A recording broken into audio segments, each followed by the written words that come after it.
Mrs. Seah Kian Peng.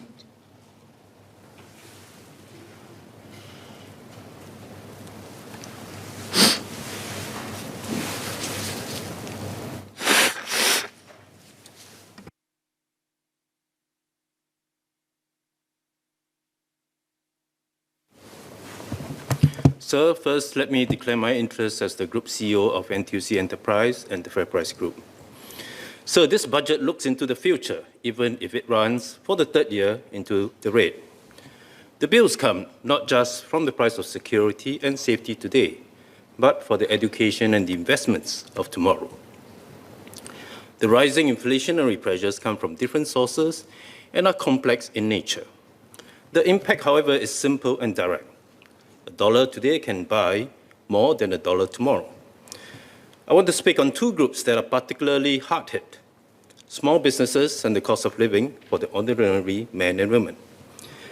First, cost pressures faced by SMEs. Many SME suppliers, they are all struggling now to manage the cost increases. They are coming from all fronts. Some describe it like a tsunami. Whether it's raw materials, freight, manpower, packaging, or cost of energy, everything is more expensive now. Added to that, the headwinds from tough weather, floods, and logistical disruptions due to COVID restrictions.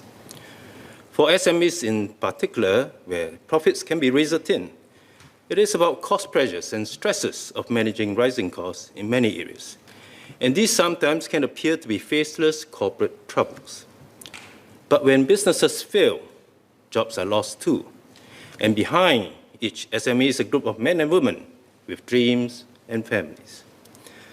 One SME owner shared with me that the cost of his raw materials for soya sauce, they include soya bean. Prices have gone up by 20%. Sugar and salt, that's up 30%.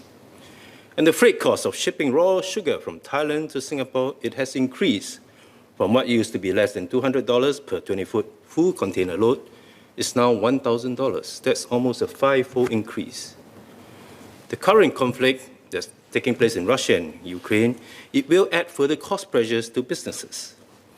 Amongst other things, Ukraine is a major supplier of sunflower seed, sunflower oil, whilst Russia is a major supplier of wheat, which will impact raw materials, supply, and cost of wheat-based products.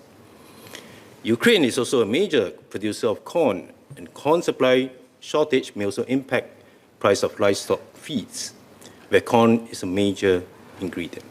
Indeed, many egg suppliers have told me that their costs have gone up very significantly, where energy costs and corn, which is the feed for the chicken, they are major cost items for them.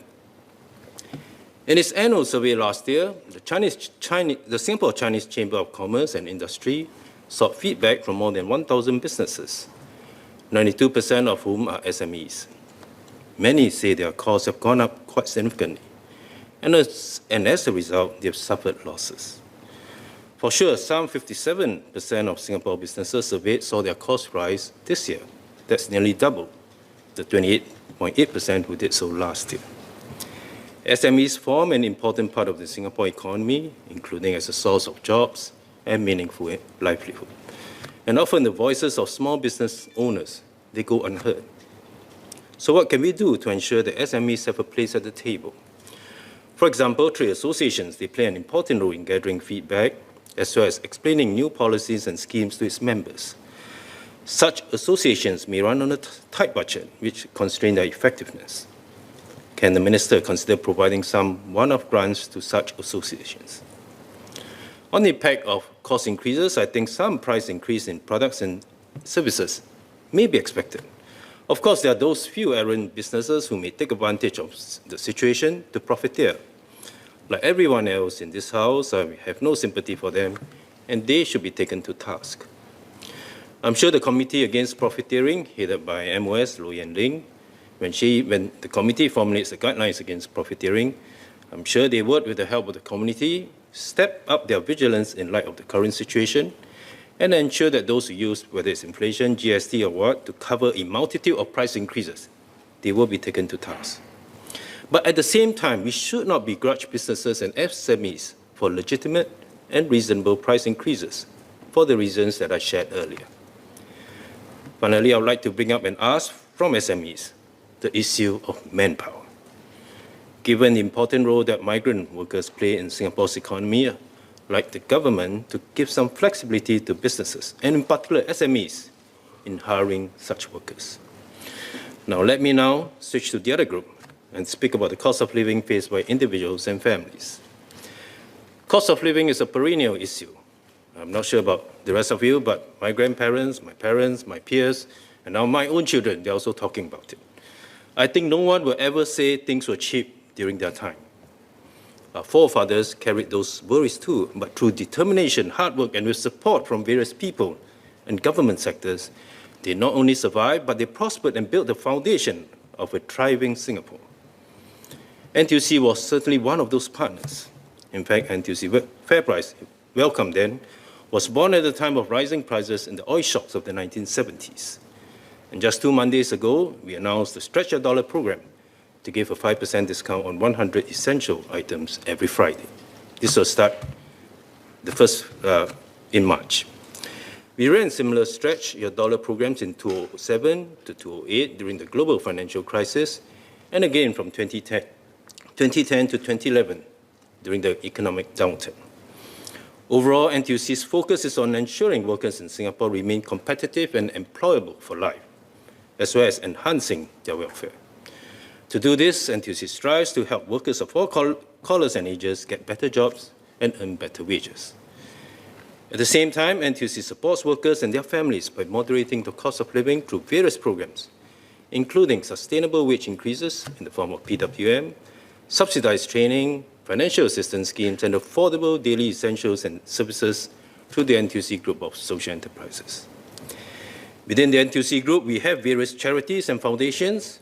They include UCare Fund, FairPrice Foundation, Orange Aid, Elder Care Trust, and the Bright Horizons Fund, to ensure those who have less, they are not disadvantaged.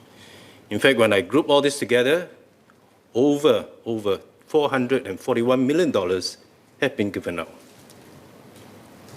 Over the years, the NTUC Enterprise Group have evolved to be significant industry players today, whilst continuing to take care of the needs of not just workers, but also their multi-generation families across their different life stages. We strive to play our part to moderate costs of essential goods and services, serving as price benchmarks and addressing underserved needs. Of course, we are not the only ones doing this, and there are many, many helping hands all over Singapore to help those in need. I would like to ask if the government can consider the following.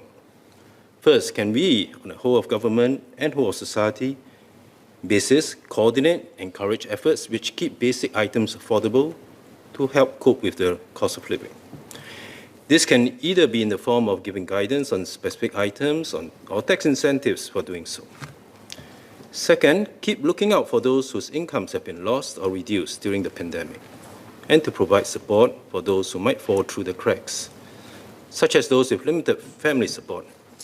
And related to the second, perhaps it is not just a matter of having more schemes, but helping more people become aware of and applying for such schemes. Yes, we need to extend more help to those less tech-savvy workers to apply for government schemes. They are often the ones who need it most. And even as we help address their welfare needs, we can also help them see where they need help in terms of upgrading their skills and securing jobs. As Singapore develops, aspirations today are understandably different from the past. We are better educated. Technologies have empowered convenience and lifestyles have evolved. But one thing remains. We continue to want the best for our children and for the next generation. In the past, a dollar's value is measured in its ability to buy a home, to go to school, and put a meal on the table. Today, a dollar can already do this for most of us, and we want it to buy more. Mr. Speaker, sir, the challenges have become more complex today. Aging population, maturing economy, sandwich generation, cost of living, climate change, global competition for talents. What we need to buy for a dollar is security for all Singaporeans to be able to continue our common dream of peace and prosperity amidst rising and uncertain seas. Sir, I support the budget. Order. I propose to take a break now. I suspend the sitting. We'll take the chair at 4:15 p.m. Order. Order.